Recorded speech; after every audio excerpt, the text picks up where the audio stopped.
Hello.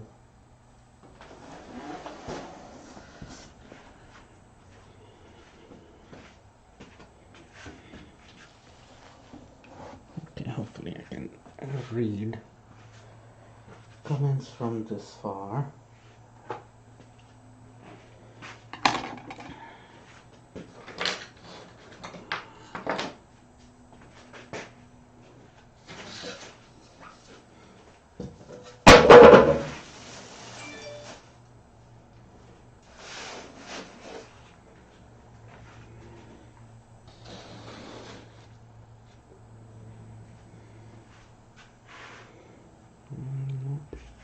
Too dry, that's good.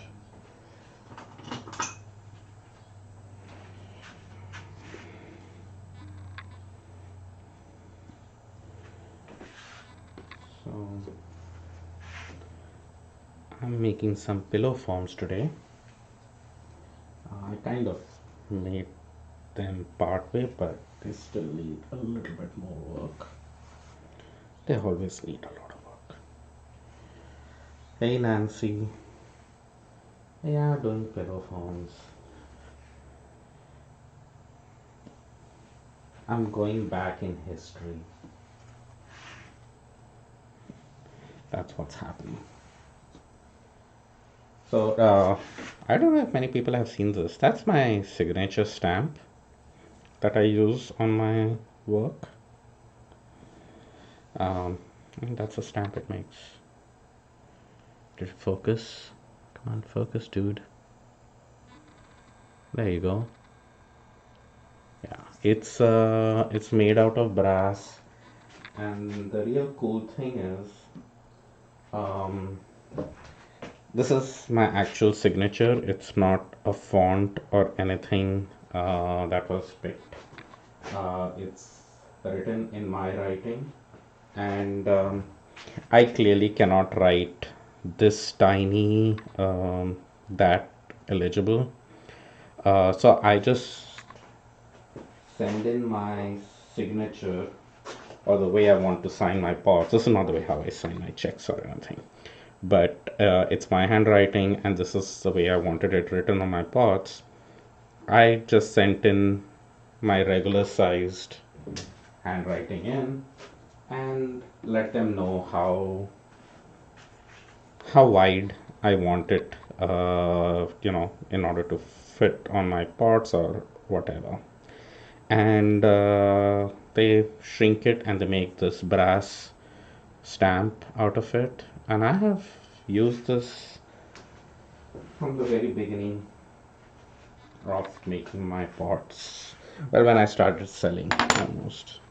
I did have another stamp that I'd made myself with like a symbol and stuff, because at that time I thought it was really cool to have um, something like that. But nobody can find your work if it looks like a scrolled up textured pattern, and it's really hard to Google search something like that.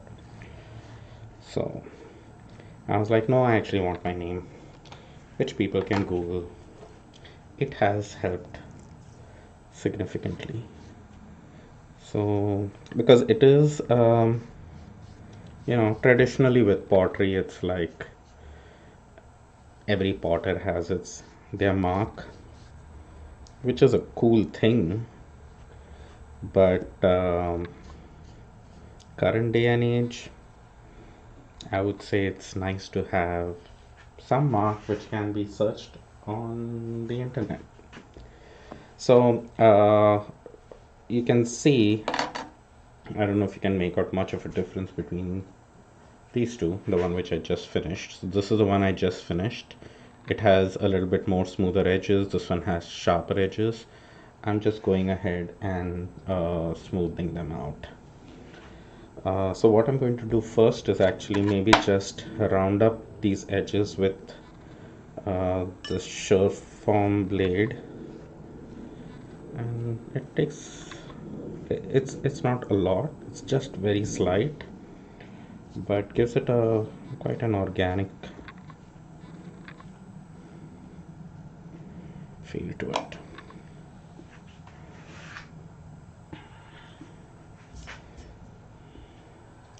So I'm going to do that to all the pieces, and then I'll go with a sponge and then clean, because I don't like my hands becoming wet and dry and wet and dry in between doing them.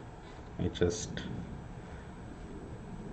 have to keep wiping my hands dry, and that's not fun. So, and some of them might not even need a real wet sponge to smoothen it out. One has to be careful as to how much moisture you even use, how much sponging you do, because that will actually make your clay rough rather than smoothen it out.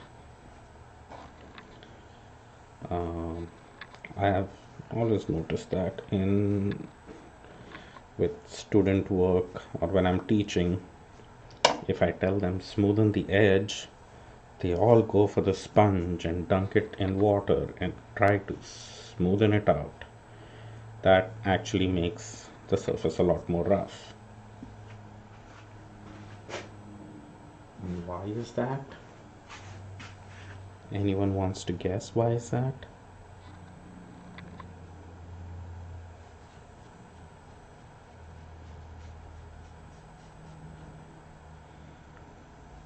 I think I might have an air pocket there. Let me see if I can fix it later. But any guesses?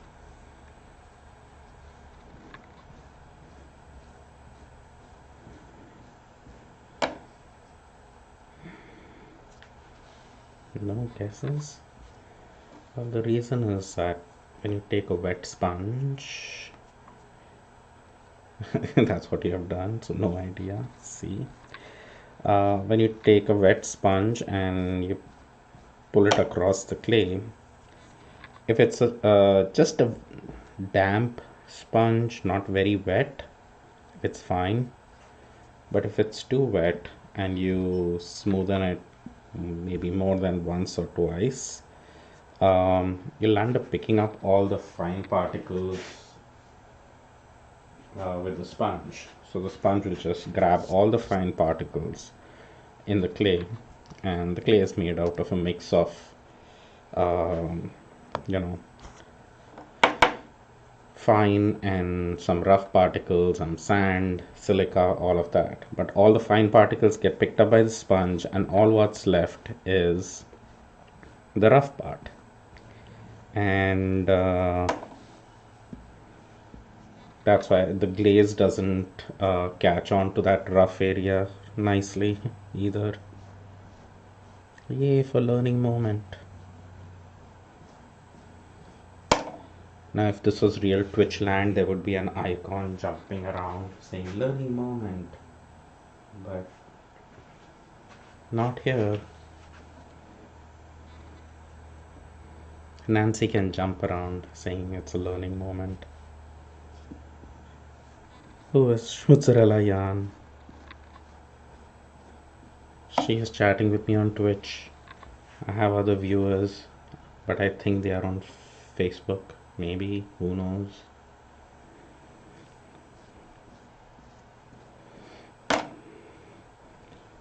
So how are things going today? I actually have had a pretty rough day,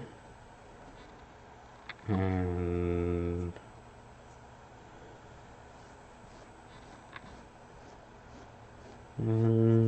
finally decided it's time to come into the studio and get something done.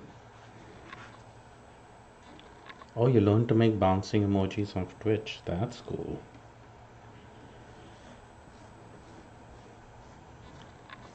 I keep thinking I should put music on Twitch or something, but it's just, I get too lazy when this stuff gets too complex.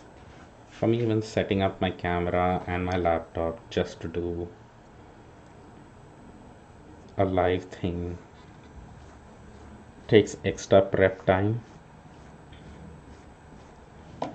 And there's always anyway prep time required to clear out my table and all of that, which is not too bad. I can manage that easily, but finding a place where I can put the laptop, so I can read the comments, where I can put the camera, where you can see what I'm doing. All of that, sometimes it just feels like a lot of work. So, in addition to that, posting on Facebook, my Patreon page, my Twitch channel, that takes extra effort. I have even given up on finding quirky titles to my post. I just in the studio making stuff or weaving, which is finally done, and I have been thinking about what to weave next, and it wasn't very clear. Yeah, I'm here. That's what counts. Hopefully, that's enough. If not, oh well. So yeah, I kept going back and forth a lot as to what to weave next. Very tempted to just weave my newly spun hand spun yarn, which has been liked by way too many people than I thought it would be. Um, which kind of now makes me think I need to think before just putting it on the loom. Yeah, it finally dried. It took 3 freaking days. A little more than 3 days. And I have a feeling it was part of it was just getting very slightly sprinkled on by the sprinkler. That will help extend the drying time, right? So right now the sponge is like it's like dripped out like maybe 2 drops of water. I don't know if you could see that, but that's all I'm using to wet the sponge and smoothen my clay. And you can see it's left it really smooth. So you can see here like where that tiny little particle is. So if I kept rubbing back and forth, all the smooth stuff would go and it would all be rough like that. So you can do it a little bit, and this sponge is special as well. It does not pull up the fine particles, which is also good. A regular sponge, like the yellow sponges that you get, like this guy, these are the worst when it comes to doing stuff like that. So yeah, so I was very tempted to just use my hand spun for the next work, but with all the comments and everyone liking it so much, it's now become too precious. Too bad. It will still go on the loom at some point, but maybe not right away. Now I feel I need to make something special with it. Ah, whatever.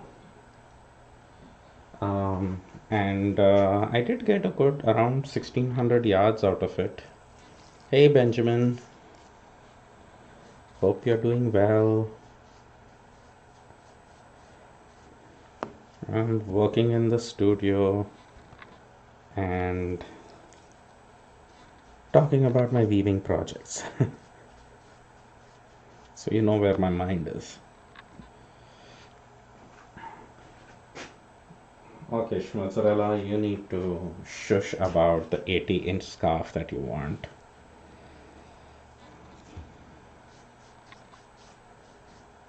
I know it'll make a very, very nice 80-inch scarf. Well, I'm glad to hear you're doing well.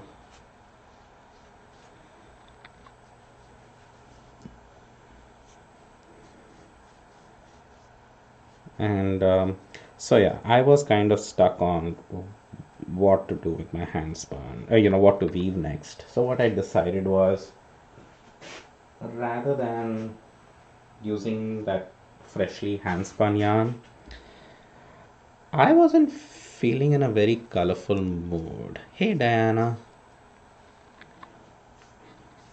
I am in the studio, but I'm talking about my weaving project, so it's all cool. We just cracked open the seam, which is fine now because I can close it shut.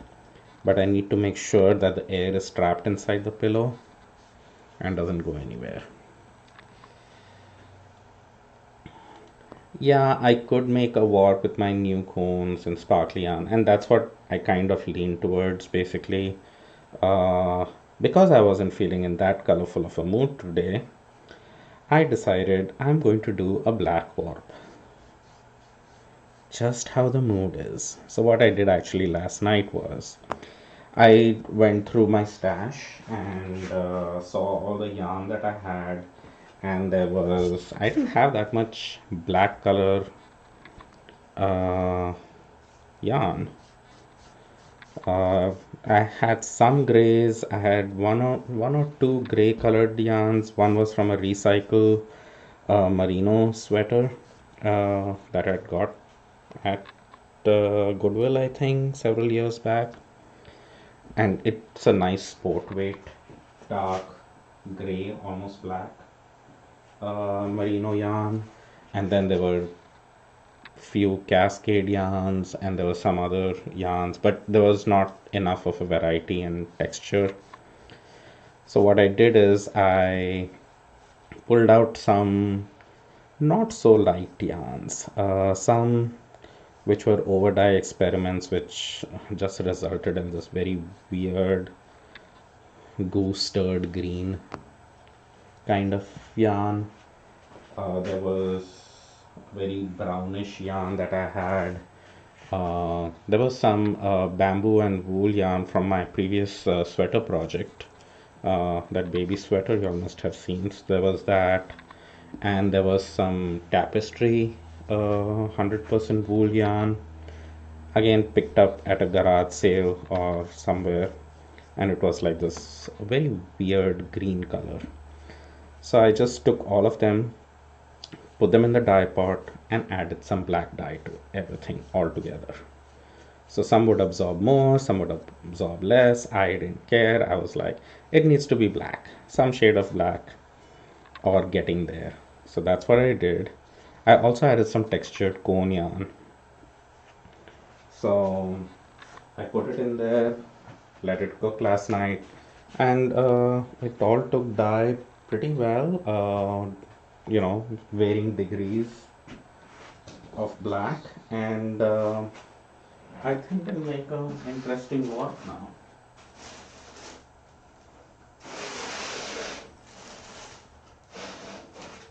So that is what is going to happen with my next warp. So there'll be different textures of black, plus I'm going to add some of that sparkly ribbon yarn, which Nancy was just mentioning. Adding my signature stamp. So,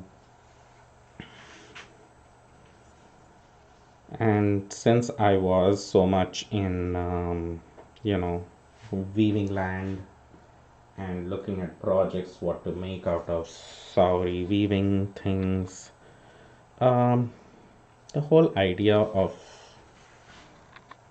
doing my pillows again kind of came to my mind. I've been wanting to do them again. It's been a while since I made them. And I said, you know what? I need to make them again. So that's how the pillows kind of started for now. We'll see where it goes. These small size pillows, this is something I have made in the past. And any guesses what they are? Nancy, if you know, shush. You probably have seen my previous stream where I talked about them. But you can guess if you want to.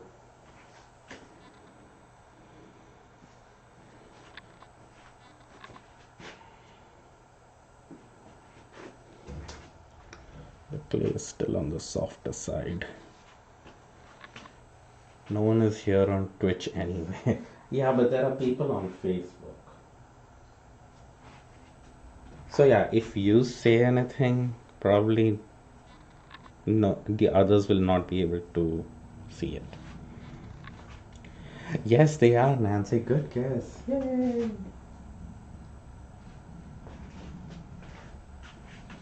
And there's probably one more person on Facebook who's watching and doesn't care as to what these are going to be. You do. Well, I'm working on them. So now you want a scarf and salt pepper shakers? God, so demanding friends I have.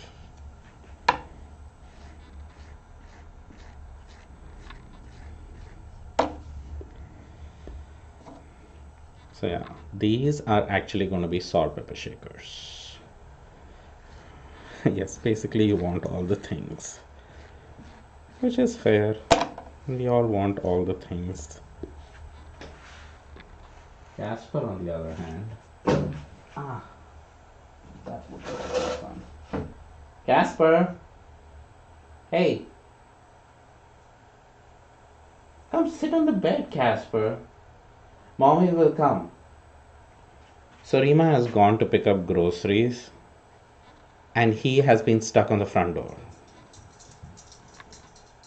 Yes, so I'm taking requests now. I'm always taking requests. Whether they'll be fulfilled, it's their luck. That's what it is.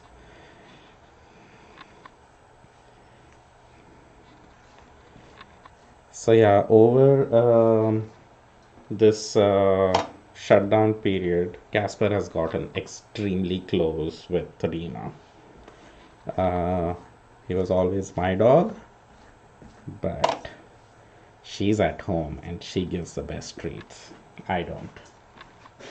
I'm a strict dad.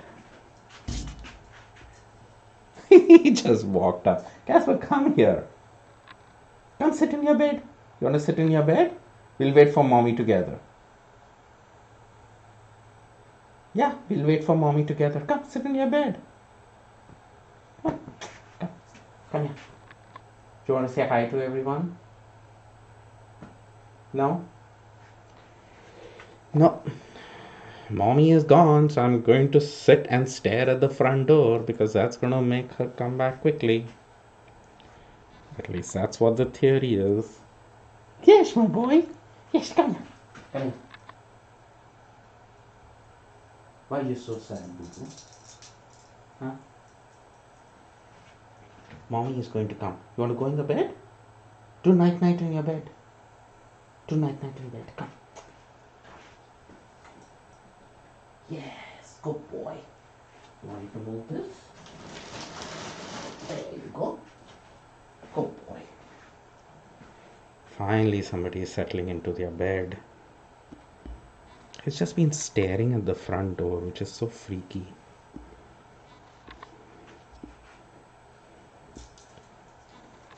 No.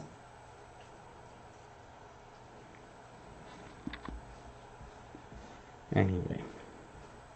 So yeah, she's gone to pick up groceries and she had just taken him for a walk and she brought him home, dropped him off, and she's like, okay, I'm going to go pick up groceries. And see, he's run up again to the front door. Iris has been staring for hours at the neighbor's lily pond, waiting to catch a frog. We don't get frogs here. Do we, Nancy? I'm trying to think if I've ever. I think I've heard of frogs, so they're probably around. But I don't think we have that many frogs. At least that's one critter that Casper will not be running after. Yeah, we get little frogs. Oh god, 8-10 bullfrogs? Has she caught 8 to 10 bullfrogs? Is that what you're saying, Diana? Bullfrogs are big, right?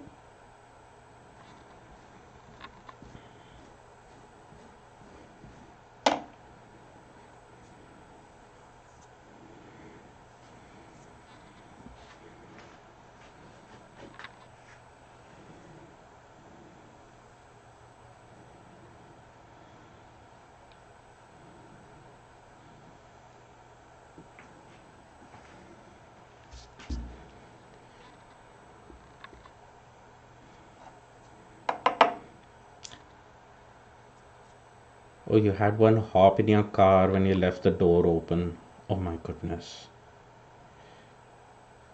It jumped on your dashboard while you were driving. Oh, that would freak me out. Oh, I don't blame you for scaring. Oh, the neighbor raises bulldog frogs. Oh, that is nuts. I've never.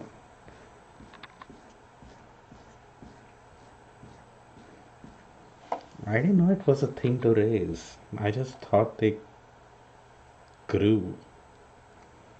Well, I guess you could raise any creature you wanted if you had the space and the resources for it.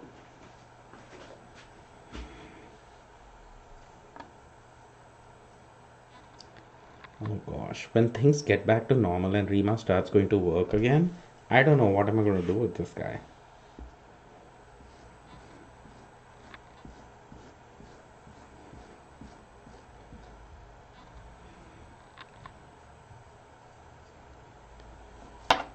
Oh, you can hear them in the night with the windows. Okay, Rima is just here.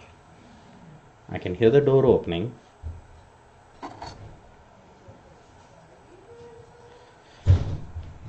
There. I'm live right now in the studio.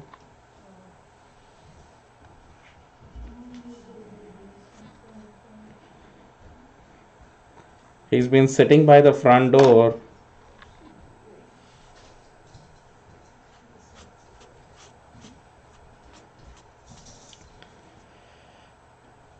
Things will get back to normal, says who? Yeah, who knows?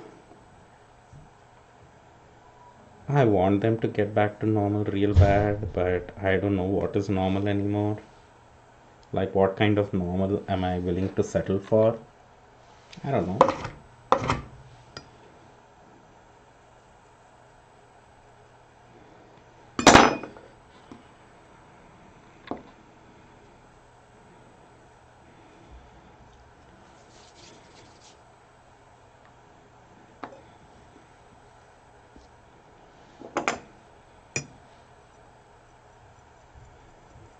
This had like a big divot out here, which I kind of didn't like, so I'm just going to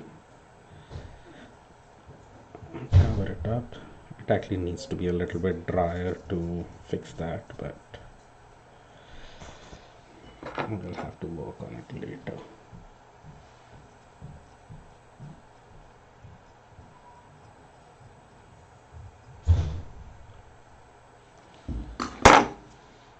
Bye, Nancy.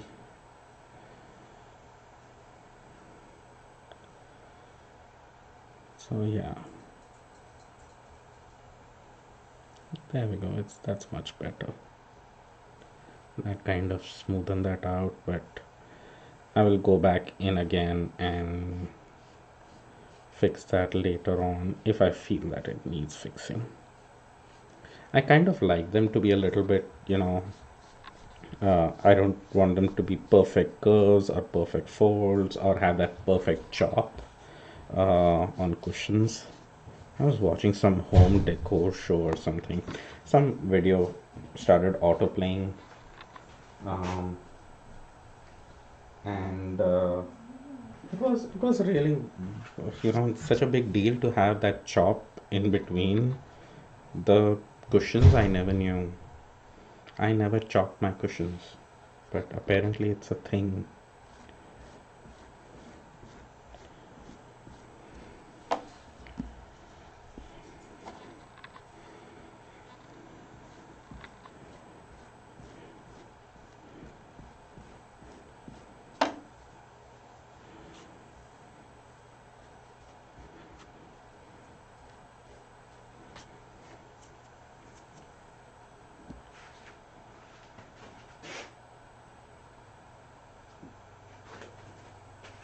But yeah, like you can see, this looks very uneven, and I don't know if you can see that edge. So I'll put my hand behind. You can see how uneven and crazy that edge looks. All I'm doing is trying to make it a little bit more aesthetically pleasing, but I'm not trying to make it like absolutely, um, what do you say, symmetric, or having this curve match the other end curve or the side curves. No, it's just like I smoothen it out till it looks right to me, and then I move on to the other edge and do that side. It's just like a cushion or pillow that has been plopped around the house, and I like that look of it.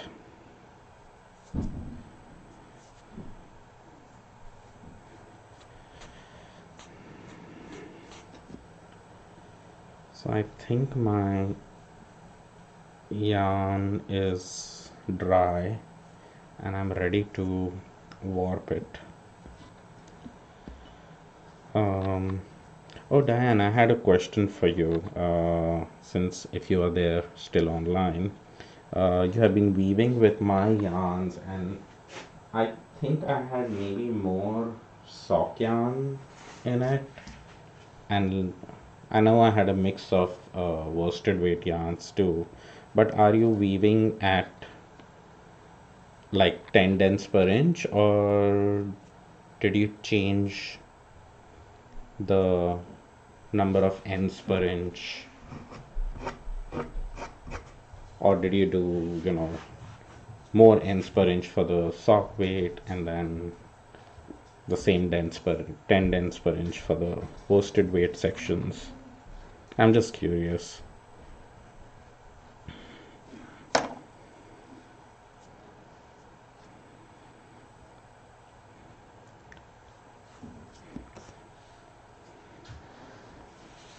I wish I had a reed which had maybe like 6 dents per inch or something bigger.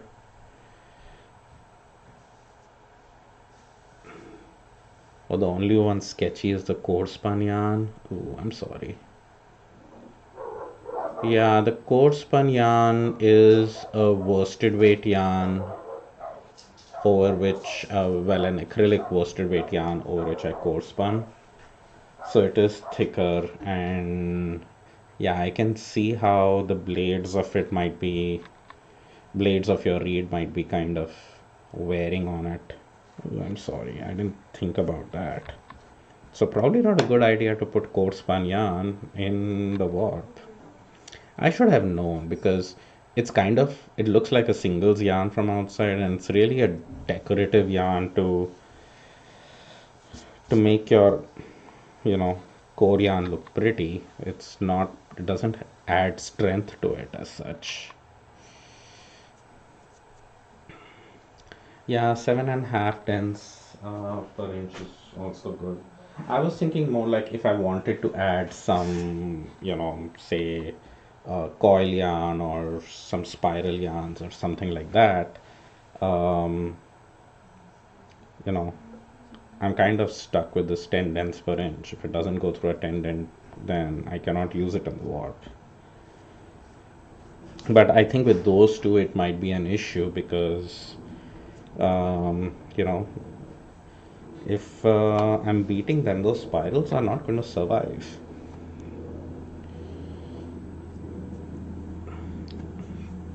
Yeah, use core spun without a reed. Just use fingers to beat it in. Yeah. But then you use fingers to beat in like the entire warp.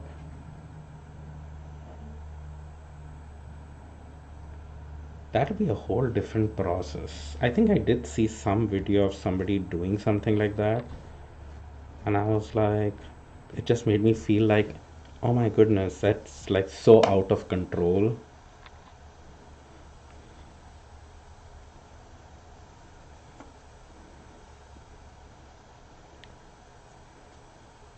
And I also saw, I think it was in the same video, I think it was a Sauri based video in which what the reed had was open at the top. So while you were weaving, you could move your warp threads around. So you do a few shots and then you can kind of cross them or change the ends per inch or something like that, because the top part of the reed was open. So you could kind of move the threads around, which I thought was a really cool idea.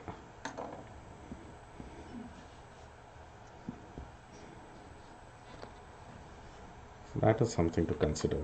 I do have some what's called a comb reed. That would be interesting to see how that works out. It's fun that y'all have so many options with the Savari loom, though. It's, coming to think of it, it could be something which could be done on my loom as well. Uh, you know, I could engineer something to work. I could find a big fat cone to put in there with an open end on top. So it's not, I don't think it's an impossible task, but my engineering brain just went there, so can't help it.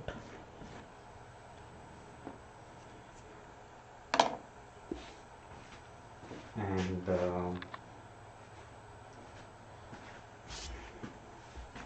so that would be something maybe worth trying.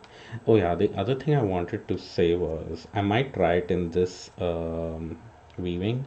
I have several cones of that elastic yarn that was mentioned in the Sauri book. There is like absolutely no traction left on this tool. I've used it for so many years. I don't even know how it's working. It's just flat. I can rub my hand on it and still not tear my skin out. It's still working.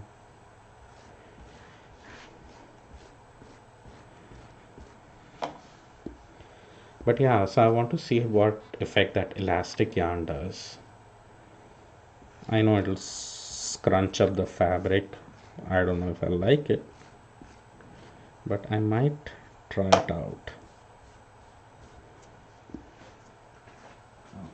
Okay. Time to smoothen out these guys.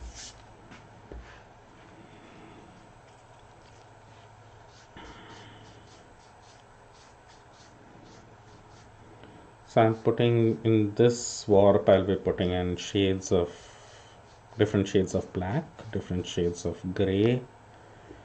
It's mostly going to be all non-superwash wool, though I might be adding some of that sparkly yarn which has no stretch in it, so you know, going to invite issues.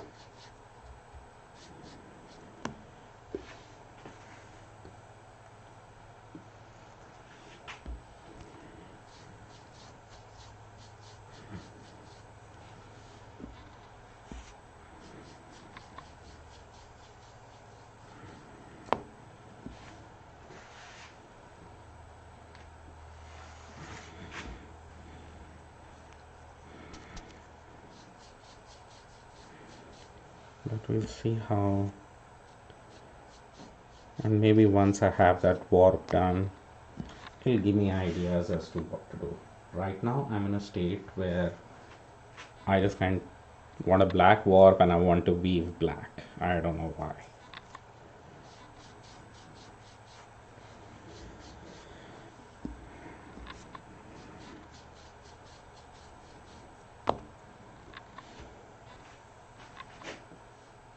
Maybe I could put that and then I could put my handspun in the weft. But because I said that, I think I was talking to you, Dan, that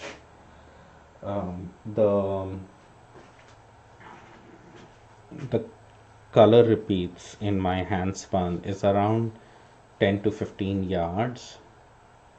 So if I was just weaving it back and forth, it would just make these big blocks of, you know, in a 20-inch fabric. That would give me like what? Uh, say several inches of just one color, which might just look like a block, different blocks of colors on it, which also is fine with a black textured yarn. And then maybe I can throw in some locks or textured art yarns in between to make it interesting, but basically have just that for the sake of consistency. I don't know why I want to make it consistent either. I'll probably start like that and get bored, like I have been with other weaving projects. That the only projects which I've been excited to finish have been the Saori ones, where I don't need to think about what I need to do next. I just do whatever I feel like. So I need to be mindful of that I don't fall down that same rabbit hole. Just do what feels right.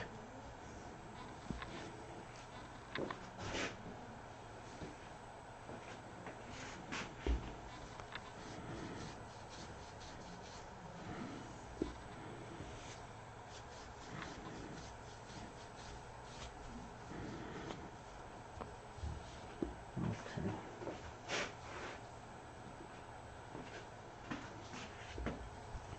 And this is the last of the salt pepper shaker pillows. So these are all going to turn into salt pepper shakers, and they get decorated really in a fun way. They'll all be slip decorated with an edge, bright colors, and yeah, and they'll all get a big hole at the bottom where the stopper goes in.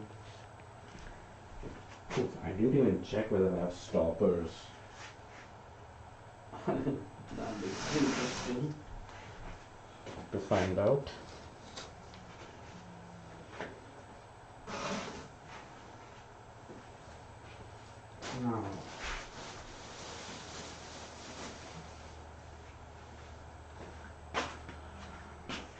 Now, this is some experimental stuff. Don't even know if it's gonna work, but I'm doing it. I have these almost bolster size pillows. Why do I have them? Well, because sometimes uh, you have bolster size pillows. That's why.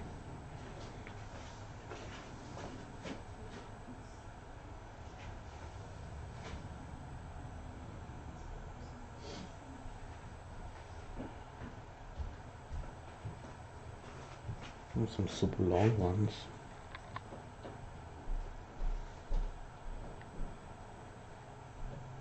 So this, I'm not saying exactly what these are going to become. This is all experimental.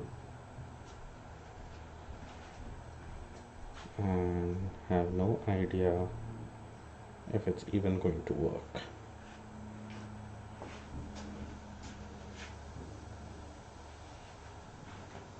And I don't even know exactly what I plan to do with them, so. But I have different sizes, different lengths, and they're all made with the same extruder die, so that is not changing. But their lengths are all different.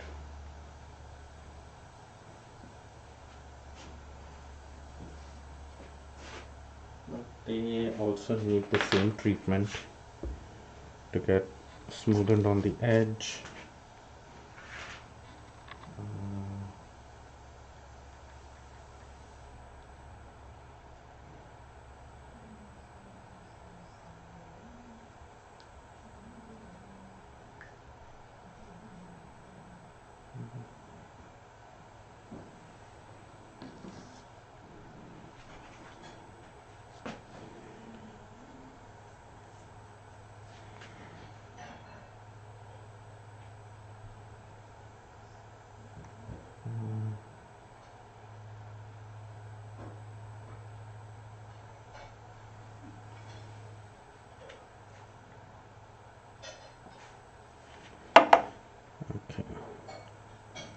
I need to figure out how to clean this out.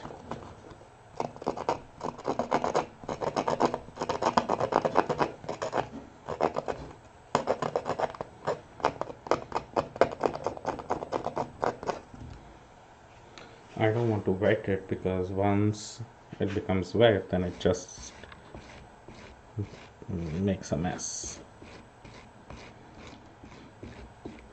Now these are actually on the drier side, and you can see the air is inside is what is making it keep its shape.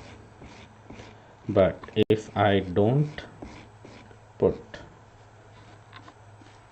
a hole in it right now to release the air, then it's probably going to crack.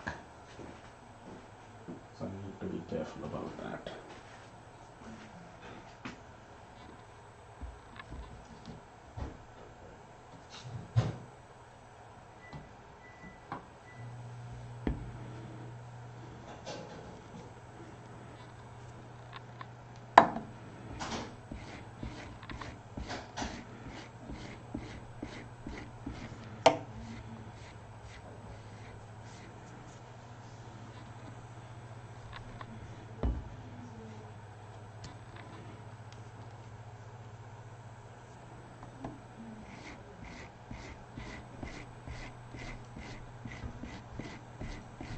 You can almost see the cracking happen right about there. It's fine right now, but right after I'm done smoothing the edges of these, I will have to make a hole in them to make sure that they don't burst open.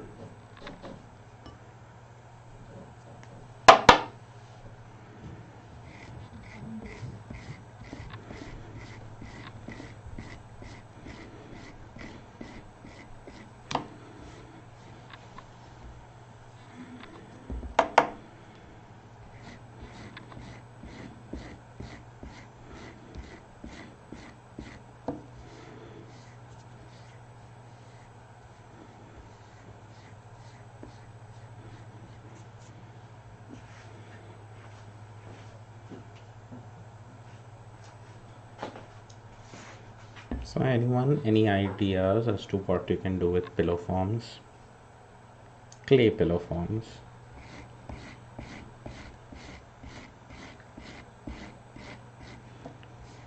And weird shaped pillow forms like these.